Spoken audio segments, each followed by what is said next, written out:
everybody. Coming to you live from the beautiful, not burning down this year mountains of Montana. It is World Bigfoot Radio. And before we get started with today's show, a heads up to everybody that's been interested in this and asking me questions. We are having a meet and greet this year. It is going to be a weekend-long camp out. Second weekend in August. So what's that, like the 14th, 16th, something? That weekend. And whoever wants to make it, contact me. You can drop me a line in the comments underneath the show here, or you can come to my new support group on MeWe, World Bigfoot Central, or you can get a hold of me at worldbigfootcentral@yahoo.com and let me know you're planning on coming. It does not cost you anything. You are just basically going to go camping with Duke for 3 days, bring all your own stuff.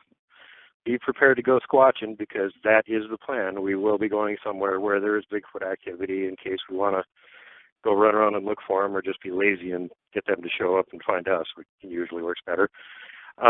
So that's all up to you folks, and I'm just putting it out there. It's coming up here in just a couple, 2-3 weeks now, so get your backpacks and your tent ready and pile on over and hang out with the Duke. All former guests on the show have been invited, and some of them are probably going to show up. So you can talk to them and ask them questions about their shows, too. So anyway, with that, let's get to today's guest. And today I get to play the part of Steve Quayle, Tom Horn, Tim Alberino, Gary Wayne, all those guys, and some stuff of my own here. And we're going to be talking about a subject that we talked about once already this summer with Caveman, and this time I got another guest on that's going to talk about it, also from down in the Southwest. And we're going to be talking about giants, who everybody likes shows about giants.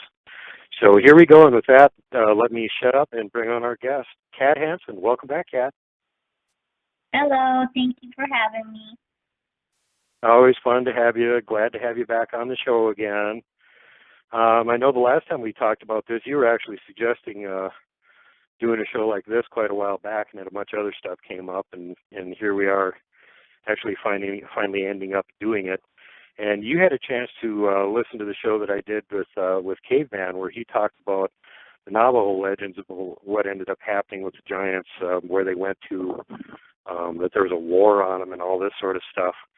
And so I thought it'd be interesting for everybody to get your take on it from what you know from all the native legends and, whatever else that you've been able to gather. Why don't you let us know? Walk us into that, Khat. What do you think? What do you have to say? Well, I agree with a lot that the Navajo have to say. There are some similarities to some of the other tribal legends out there. I do agree too with, like you said, you're playing Steve Quayle. The Hopi. We share the same name. We call them cloud eaters. These guys are huge, and I agree that they're up there preparing. And when I say up there, they didn't have a word for different dimensions, okay? So when we say Right. they're in the sky, obviously they're not in the sky per se, okay? It's a dimensional rift, okay, that you're seeing. And by that I mean you're seeing all these huge cities that are opening up in the sky. You see them in the reflections and everything. Well, people say they're reflections. Let me clarify that. They're not really. You're seeing their cities, okay? Those are their cities. It's just that I'm going to use the word portal, okay? And correct me if I'm wrong. I don't know. It's a word that I like to use because people understand that. When I start talking about dimensional rifts, people are like, huh? I don't get it. So, well, the Star Trek crowd would get that. They'd probably be down with like quantum singularities and operational wormholes and stuff like that too. But a lot of other people aren't going to get it, and that is sort of the traditional phrase to describe it. Now, one thing we talked about earlier is the difference between portals and vortexes and gates. You want to give everybody a quick breakdown on that again before you go on any further? Yeah, I really would, because where I live, we have all of those and then some, okay?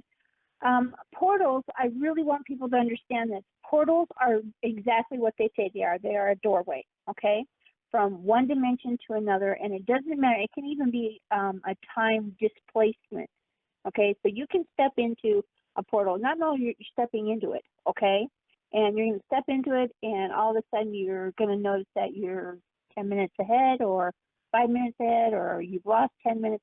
It's that sort of thing. And it can also mean that it's a doorway to a different dimension. And the dimensions, I don't care what people say with the 5 or 6 or 7, there's hundreds, okay?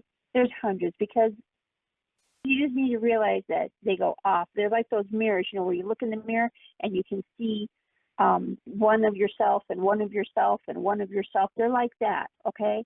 And that's exactly how the dimensions are. You've even got them behind you and beside you, to the point where you can't see them. So people need to understand that when you say that you're going to step into a dimension, through a portal into a different dimension, it's very possible that you're stepping into dimension 100. I'm serious here. I get tired of people telling me, oh, Khat, well, there's only 7 of them, or there's only 12 of them, Really? Well, I'd like to see your degree in that and prove to me that, because it doesn't work like that. It just doesn't. Okay? So, well, even if you go with the super gravity guys, they're talking about like 11 or 13 dimensions or something like that. But what they're talking about is a physical space we could not exist in, and there is a limited amount of them. And like a first or a second dimension, really nothing can exist in. What you're talking about is a little bit different thing. You're talking about parallel universes. And if you look at some of the advanced cosmological theories right now, they're also talking heavily about the possibility of that like every time some minor thing and, a major thing happens in the world where it could potentially change the entire timeline, that there actually is a different timeline. And the one where something else just like that happened differently, everything changes there. So there's lots and lots of versions of our world that are subtly different, and there's some that are incredibly different, and then there's some worlds that look like our world and have nothing in common with it, and completely different things living on it. And I think that's really what you're talking about when you're saying portals going to other dimensions. You're really talking about parallel worlds is what you're talking about. Well, yeah, I guess you could call them that, because each one is different, but they're very similar. They have the possibility to be very similar to us, okay? Then you're going to go to a vortex, okay? Vortexes are something completely different. I call them sinkholes, okay? When you get near one of them, it's like everything around you gets sucked into this thing, okay? And what comes out is anybody's guess, okay? And I mean, for some reason, when I have a portal open, I know when it's going to open roughly. I know how long it's going to be open and how big it's going to be open, okay? When I have vortexes, that's something completely different, okay? They, to me, I hate them because, like I said, they are like a black hole. They suck everything into it and change it. That is your time frame, your timeline, where you're going to be. You walk into this thing. I've got pictures of where I've set cameras in them before, and inside is just the strangest looking thing you've ever seen in your life, and you don't know what's going to go in there, and you don't know what's going to come out. Okay. So the unpredictability thing is the big negative thing on that. You have no idea when or if anything's going to exit or enter it, and the space around it's distorted weirdly. And just parenthetically, we have one of those here. We have a Montana vortex. Joe Hauser has it on his property. He's also a Bigfoot researcher and keeps an eye on this vortex, because it's on his property. And people go out there and take pictures and stuff, and I've seen pictures, and they're like weird looking, like space is distorted sort of where you're taking the picture. Yeah. It's really strange looking.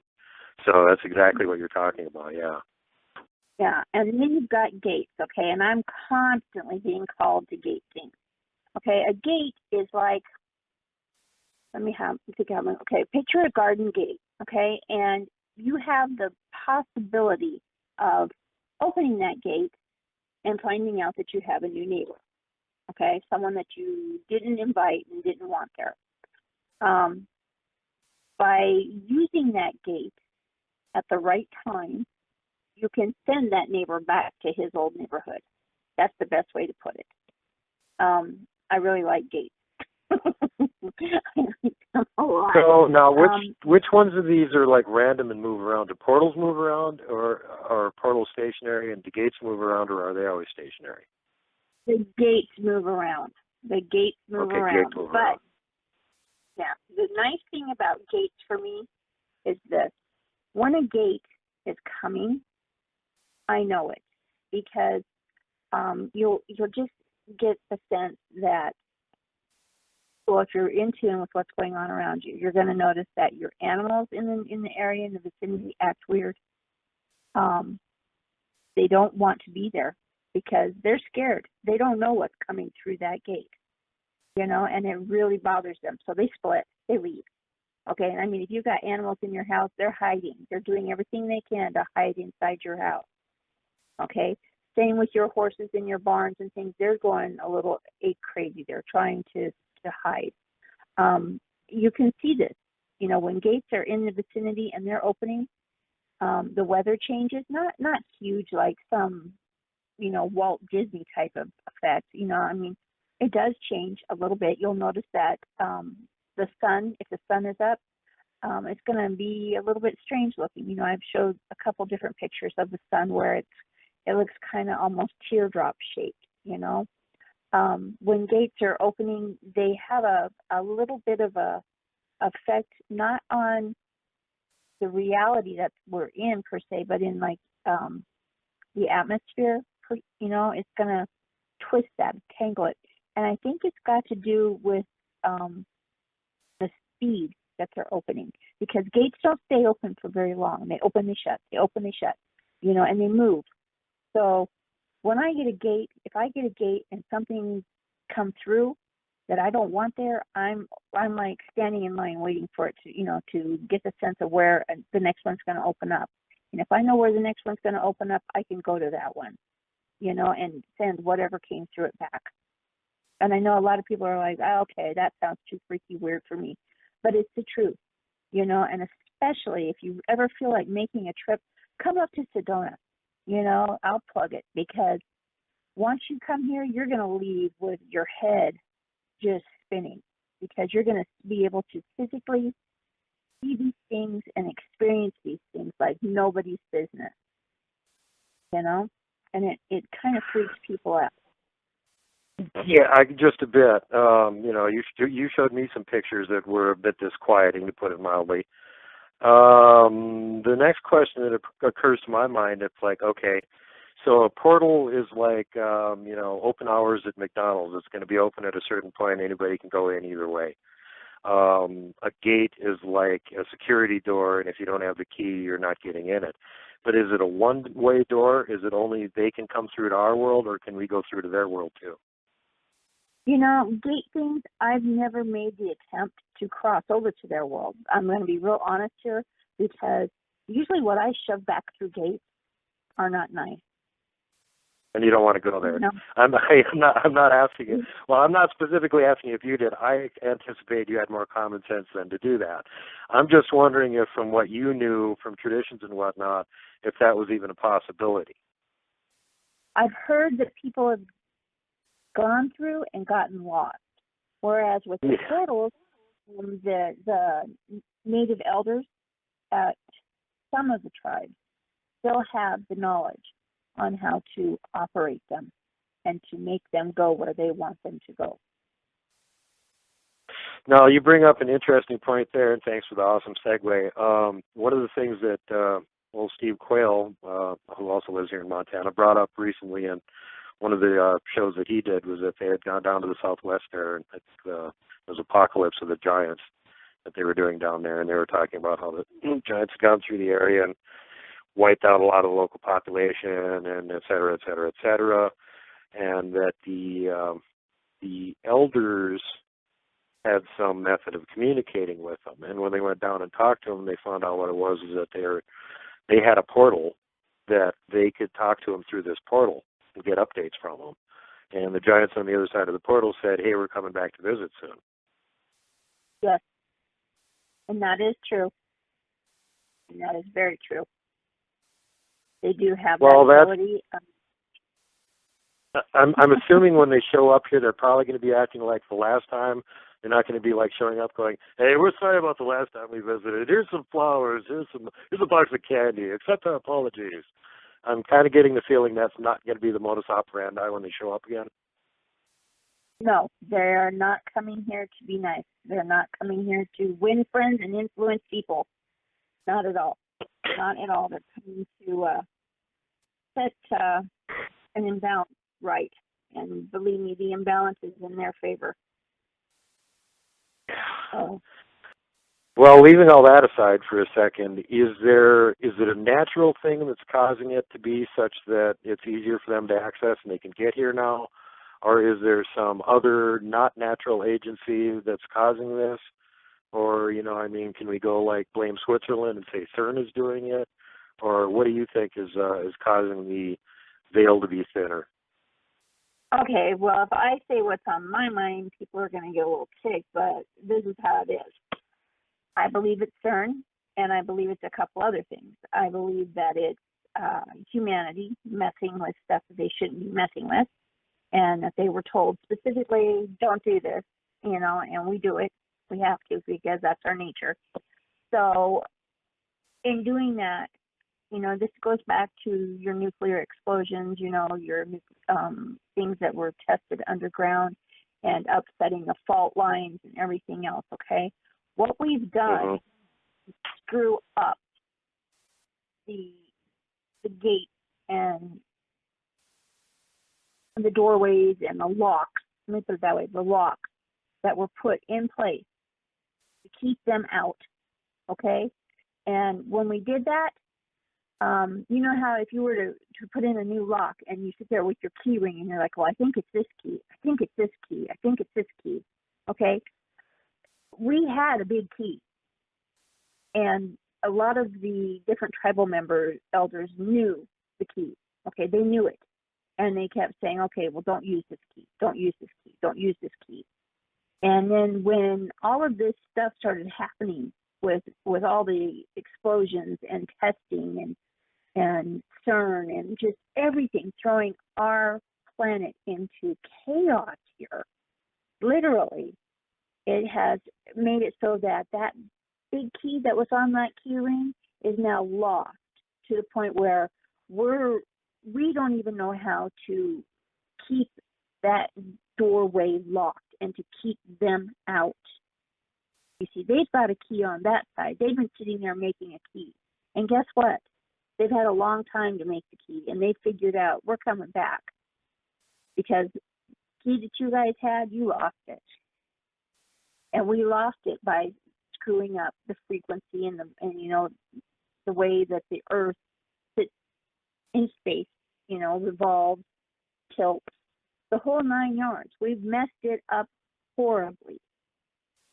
So now they've got the ball in their court, and they're sitting over there telling us straight out, you guys still haven't found the key? Well, that's okay, because we've got a key. We're sitting here getting ready. We're getting ready. And once we're ready, we're coming. So if you don't find that key, you guys are screwed. And that's exactly what's going to happen. Wonderful. And then there's the prophecies in Revelation that talk about there being some sort of a cataclysm, and the smoke was rising upward for months at a time, and locust hordes were ascending out of the pit. And, it kind of makes me wonder if, like, CERN's going to blow up, take most of Europe with it, and then, all the gates will be open, all kinds of crap will be coming out. Yeah, and here's the funny part about this, I'm not a old elder, okay? I'm just a young elder here. But the fact that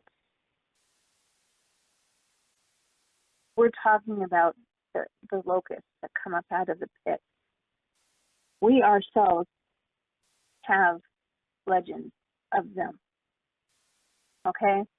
And these don't have anything to do with the Bible itself. These are in our history. And these guys coming up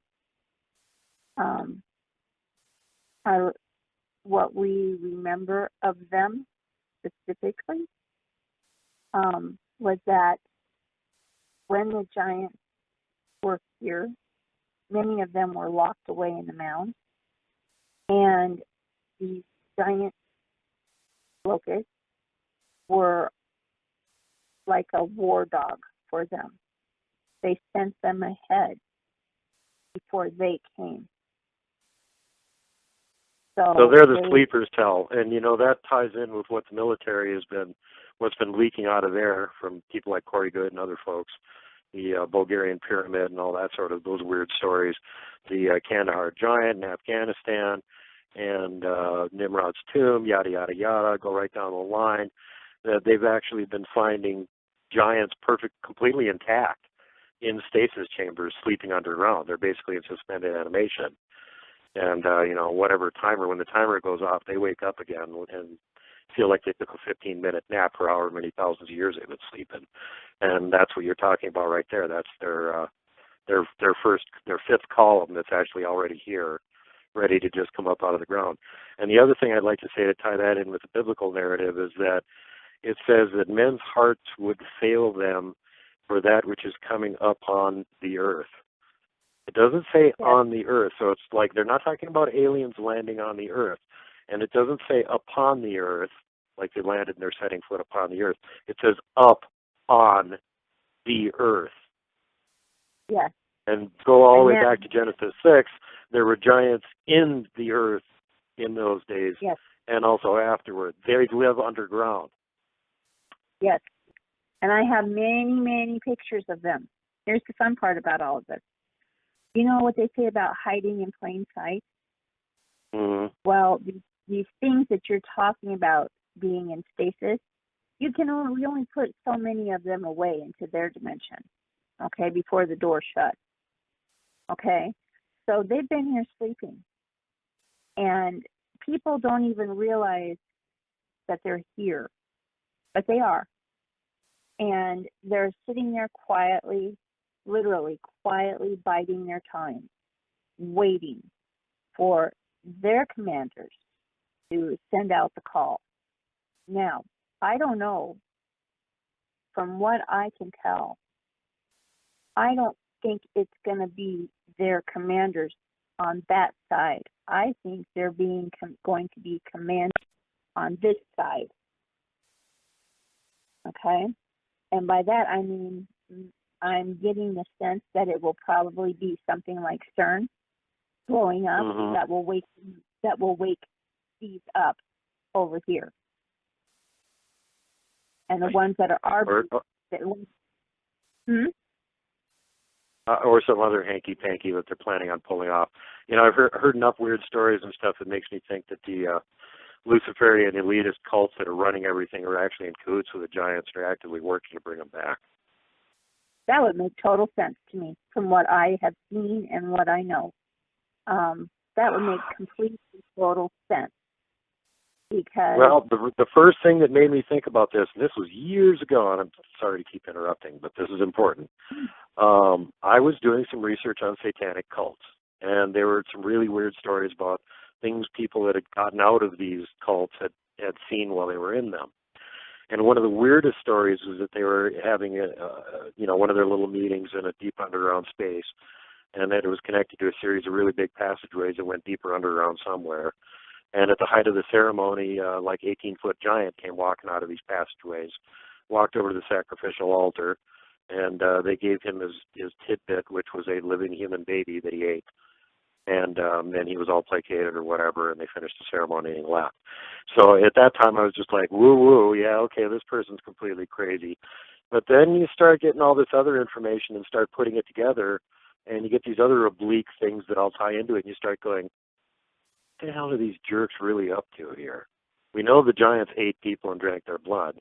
They're drinking people's blood and sacrificing them and whatnot. Are they in cahoots with them? Is that what's actually happening?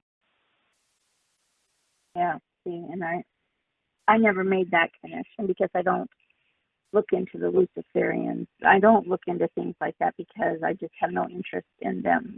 I'm one of those people that if I give them attention, then I feel like it's, promoting them. Mm-hmm. But you could very well be correct on that, and thank God that you do research like that. because Well, that's, part of my job. If you want to know who the bad guys are, you got to know something about them. mm-hmm, and I'm just sitting here from where my vantage point is, working down in Central and South America for 20 years. I've seen giants. I've seen them firsthand. So do I know that they are still here? Oh, yes. And do I know that they are doing what you just said, practicing sacrifices and such to them? Yes, I do. I know that. I know that for a fact because the tribes that I was working with down there do the same thing. They sacrifice and they bring them up. So, yes. And these giants that they're bringing up, though, are not the big guys that we are talking about. Right. The cloud eaters. Right. This is not them. They are just, those guys are huge. What we're talking here are 15-footers, 15 to 20 footers. And that's my best guess because I didn't hold the tape measure up to these two that I saw when I was young. Well, what did you see? What did it look like? Well, okay, you remember the old stories of the ogres and how their faces were very wide and broad and flat? Right. With the features. Yeah, they were like that. But then as I was watching these two that this shaman had called up for this ceremony, I was fascinated by them because they had overdeveloped trapezius muscles, which is, for everybody, that's the ones in your shoulders to your neck, connecting your neck. Okay? Mm-hmm. And everybody out there must remember that I have my own stem, my own Sasquatch that I deal with. Okay, so I'm used to overdeveloped trapezius muscles, where the head looks like it's sitting on the shoulders. This isn't like right. that. There's definitely a neck there. This neck is huge. Okay, it is huge. And then you've got these trapezius muscles that look like they've just been lifting weights just massively. Okay, they were not wearing shirts; they were shirtless, so you could see all sorts of some sort of glyph tribal type tattoo on them. And I'm very familiar with South and Central American tattoos. This was none of them. Okay, I've never seen anything like this. And they had them on their arms. They went up across the muscles in their where their armpits are, and then joined up to the neck, up underneath the chin bone on each side. Okay. What color were the tattoos? These were a red color, like a dark, like blood red, but really, really stood out from their skin because their skin was not the dark color that I would have thought it should have been for them being down in South America. This was right. more of a light, and it looked like a very healthy tan on a white person, on a Caucasian person. And these tattoos, like somebody that spends a lot of time underground and indoors. Yeah, you got it. That makes sense to me. And their hair, both their hairs were like a real dark auburn kind of color, like red brown, like going into the brown color, but it was red. You could definitely tell it was red. And it was weighty, not straight. Not straight like you would expect for a Caucasian person to be.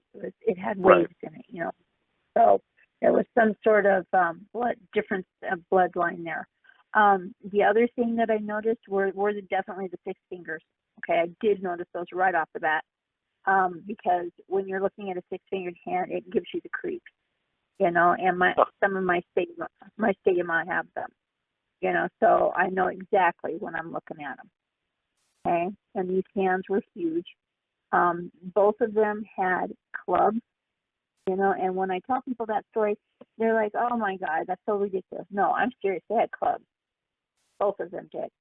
Okay, like gonna smash you type of club.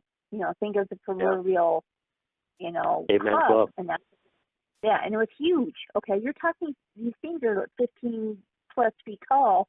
These clubs are huge. Okay, Yeah. and I was just standing there staring at this thing, and I wasn't that close. I mean, I was still a ways away from it. Well, I didn't want to get close to him.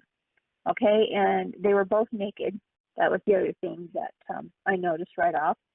Couldn't miss that. And what I did notice about them being naked was the fact that they had no belly button, and they had, I swear, it looked like steel cables for the thigh muscles, the inner thigh muscles that join to the pelvis. I was Right. just like staring at it. I mean, it was just the way that they are built is so different. You know, everything there is built, they look human, but they're not human, okay? The eyes that I was looking at were brown. Both of them were brown on both of them, and both, there was a semblance of intelligence. But you know how when you look at a snake or a lizard, or I want to call it cold intelligence. Does that make sense? Okay, Yeah. that's what they were sitting there staring out over the group of people that was there. And they had called these two giants up specifically to go up into the villages when I was there. The reason they called them forth was because when I was there, it was when you had the Sandinistas and the Contras fighting.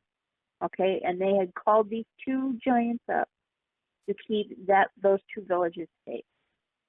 Okay, so all I could think of at the time was, holy crap, whoever bumps into these guys is history. I had no doubt that just one of these guys could take out a whole huge group of Sandinistas. Okay, you know, I was down there fighting these guys every day. They would come into the villages. Okay, they're bad. Okay, and for me to think that one guy could wipe out 20 or 30 or 40 of these guys were badasses. Yeah. Okay, so I was just like amazed, and I kept thinking to myself, oh, dear Lord, please don't let them come into this village where I'm at. Please don't let them send them there, because I didn't want them. It was just something so coldly calculating evil about them. And here's the creepy part. When they left with two assistants that were from the villages up there, that I don't know how to explain it, that had come down, you know, like they lived there, but they just led them away like children, you know. And when I was talking to one of the gentlemen that I was staying with up there, he said, oh no, he said, because I said, they're so calm. Why are they so calm? You know, they just, you know, they act like you would lead a bull around, you know, with a ring in its nose. And he said, oh no, they're not awake yet. He said, once they get up there, they will be awake. And when they're awake, he said, then everything will die. So, yeah. So next question. Mountain giants. Sorry to switch gears there, but we're already talking about giants sitting on the other side of the portals waiting to come through. Giants in stasis here that are like their fifth column waiting to be activated. You think mountain giants maybe could be there actually like forward recon that are on the surface keeping an eye on everything? Why not? You know, I mean, okay, think about this, okay? They're sitting in their cave.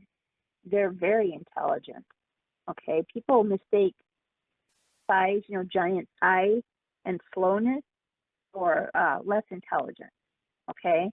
The only reason you're seeing these guys walking slow or doing anything is not because they're big and gangly and clumsy. I figured that out over the years on my own. It's the fact that they're taking in everything. Okay, they're looking where everything is, every single person that they bump into, every blade of grass, how it's been changed, how, you know, it's just everything. So what you're saying about them being, you know, the recon, you better believe it. You know, and what's the best recon? You always make sure before you ever attack that you have someone doing recon so that he can go in and check and see where the layout of the land is. Yeah. You know, where the they people just wake are. up and they go to Yeah, they wake up and they go to the local mountain troll and say, hey, where's all the big, opposition we're going to run into around here? And he already knows. Exactly. And if you don't think they know, you're crazy, because think about this. These guys can move at night. Okay, we're asleep. 90% of humanity goes to sleep when the lights, when the sun goes down. Okay, we're done. Yeah. So we're asleep. Yeah. And if you've got mountains around most, no, let me rephrase that. You've got military bases around most of the mountains around the United States. Okay, so they're out doing their normal thing. When do you think they hunt? They don't hunt during the day. They hunt at night. Right. And so they're out scouting at night. So they've taken into stock everything. I got it in my ranch, and they're watching them in my brain. Sitting there watching the military base. They could do it for 2-3 weeks. The military base isn't going to realize they're there, because why? Because your military base has already figured out, oh, we're in America, we're safe, we're fine. We already did this. We've got our scouts running around like little ants out there, doing the run around the perimeter thing, and we're good. We're good. We're not worried about a mountain giant. Good grief, what makes you think about a mountain giant here? Yeah. They're not. They stay far away from humans. But they seem to have some degree of control over the local Bigfoot. Oh, here he goes dragging Bigfoot into it. What if the mountain giants are gathering info from the local Bigfoot on who's wearing what? Exactly. And I'm not going to say they're not. You know why? Because remember our discussion about stick Indians? It only makes sense to me. And what did I say stick Indians are like? They're like a giant director who sits over everything. He has all this different area that he watches. Right. So why not? That's what intrigued me when I was talking to Caveman about that too, because he was talking about the local giant that was acting just like you described a mountain giant or a mountain troll to act. Yaitso, who was eating all the people and would come and, eat ones that he didn't like or whatever, and eventually they got the Hero Twins to help him and got rid of him. But again, it was just like the way he was describing the behavior just reminded me of like exactly what you had described with the mountain giant interacting with Bigfoot, except this one was doing the same thing with the humans around the area too. Oh, you're pissing me off, I'm just going to eat you. And maybe that's the way that they interact with Bigfoot and why the Bigfoot are so terrified of them. Yeah. Seriously, because if you're already big at 15 feet, that's your size of a big Indian, 12 to 15 feet. Okay? So you've got a sticky that's that tall. Okay, you get a bigger guy that moves into the neighborhood and he tells him, literally it's like holding him up for his lunch money. You will start telling me what's going on. You will start showing me what's doing this. You will. What's he going to do? Yep, you're right. I'm going to show you. I'm going to tell you. I'm going to keep my ears around you. I'm noticing that giant tree that you're swinging menacingly while you're asking me to give you this information. I think I will comply. Exactly. And here's the fun part about all of this. Okay, if that's the case, then wouldn't you think that you only have two choices here? Okay, well, here's my question for you. Would the Sasquatch people, would they side with the giants voluntarily, or would they join with us to help try and kill them out of fear? Because they'd naturally want them gone. Yeah, they'd probably be a lot happier if there weren't any giants breathing down their necks, right? Because they can expect the same sort of behavior from them we can. Yeah, that's an interesting point. Outside of the mystical powers that most of us have no access to, if you're in a physical confrontation with a giant, now it sounds like they're pretty hard to kill. And the leakage from the military side of it is that they basically regenerate. And this also matches into the biblical narrative of Goliath and Davy. And Davy went to fight Goliath, and he picked up 5 stones. He got 5. Why? Well, Goliath had 4 brothers there, and he was planning on taking out all 5 of them, so he had 5 stones. He only used the first stone. He used it on Goliath. He whacked him in the forehead with it, which stunned Goliath. He fell to the ground. Then he pulled Goliath's sword out, we don't know what it's made of, and cut his head off with it. Now, if you cut something's head off, that's pretty much going to stop regeneration, I think. The other thing is was that sword made of copper? Because if you go back to the episodes I did with Dave when we were talking about giants in North America, at the same time they were over here, there were gigantic copper mines. They were mining copper for some reason. It was going all over the world. Well, yeah, and then there's this military thing that says, well, yeah, copper actually works, and they don't regenerate from it. And so, yeah, full copper ammunition, not jacketed, full copper. Right. See, I find it funny that you bring that up because there is, among the tribes here, there's legends about when we had the dogmen created to destroy them. And they said some of them were locked away into the mounds, the giants. And I'm trying to think of how to word this. Some of the mounds that had the worst giants on them had a lock. And I'm talking a physical lock. And they were huge. And they were made out of copper. And interesting.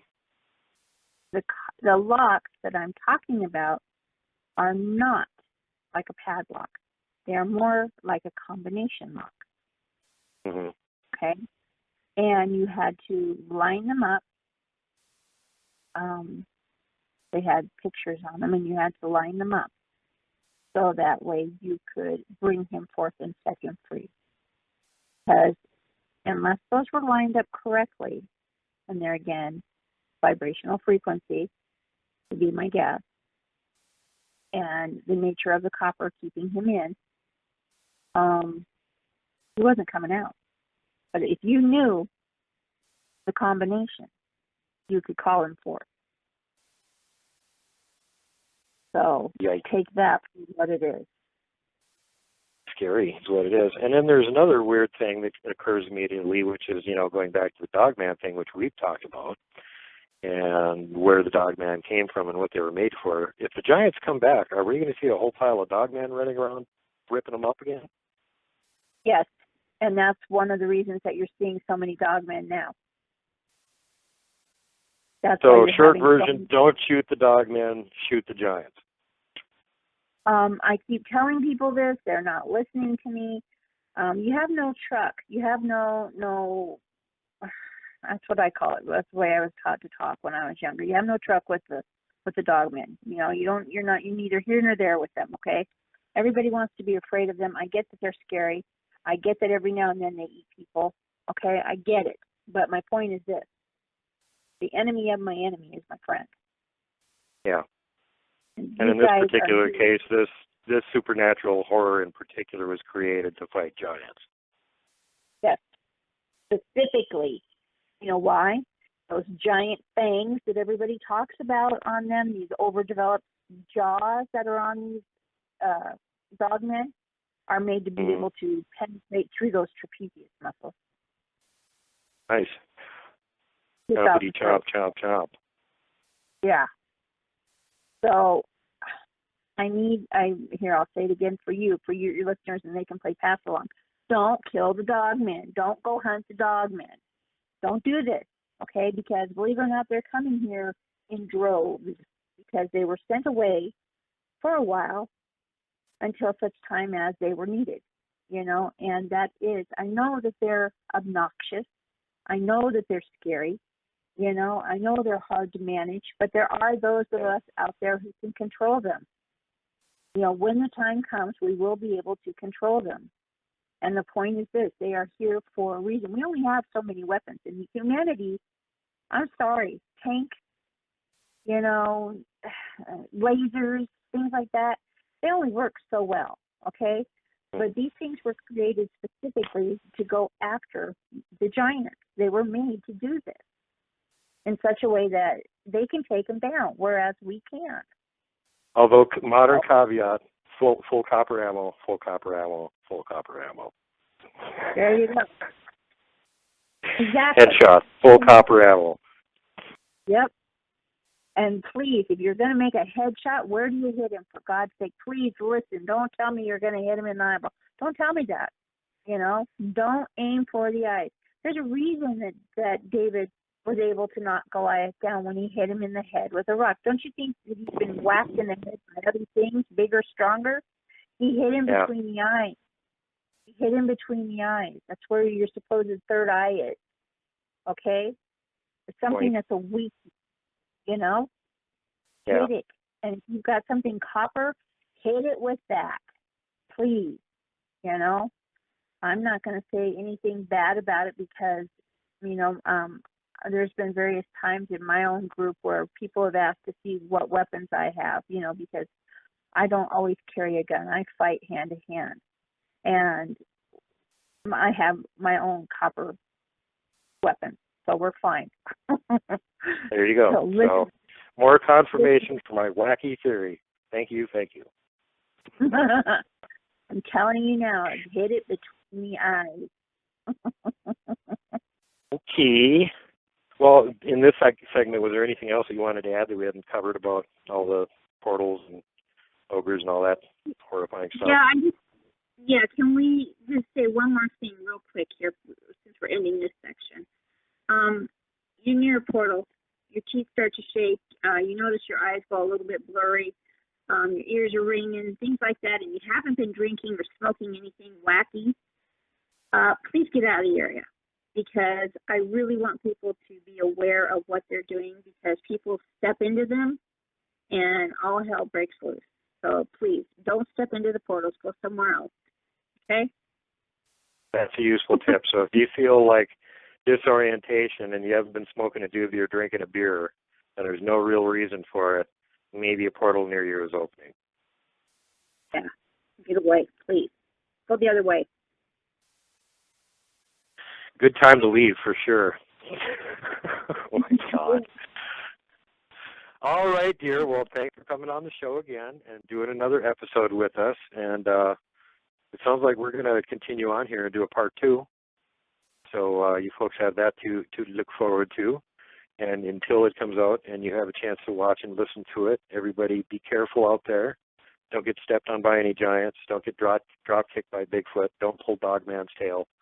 Don't tug on Superman's cape. Don't spit into the wind. Safety first, last, and always be kind to everybody around you. Pay it forward. And, God help you, whatever you do. Just don't hug the giant.